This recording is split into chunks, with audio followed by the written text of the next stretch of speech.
Session for Illinois lawmakers could lead to some tweaks in the Safety Act. In our Legal Lens segment, Brown and Crouppen attorney Andrea McNary joins Fox 2's Jeff Bernthal to discuss why that soon-to-be law is sparking debate.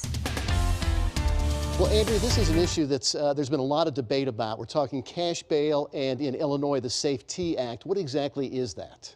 So what this does is it aims to do away with cash bail in an effort to end systemic racism in the criminal justice system, meaning defendants in criminal cases could only be detained pre-trial if the law decides that they are a danger to the public or to others. In the prior system, judges would set bail, and if you could afford the bail, you could be released in the pendency of when you were waiting for your trial. In the new system, the role of cash payments will be eliminated, and judges will just use certain factors to decide if someone poses a risk if they are released. And why in Illinois is the state eliminating cash bail January 1st?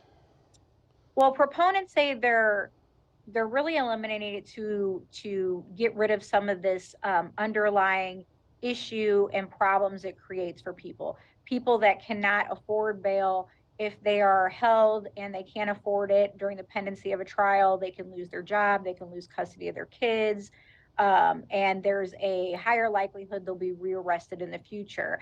And basically they want to make sure that wealthy citizens or even people who have committed illegal crimes that have been very profitable do not get out, as opposed to someone who's committed a lesser crime but maybe cannot afford the bail. As this debate has unfolded, what have been some of the pros and cons about this?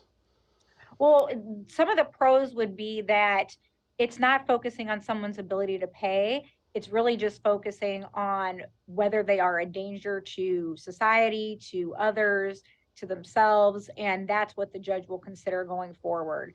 Advocates will say that it's wrong to keep somebody jailed just because they can't afford to pay.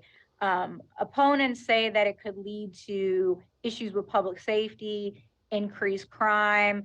And as part of this, basically police would no longer be allowed to arrest and detain for simple misdemeanors like trespasses.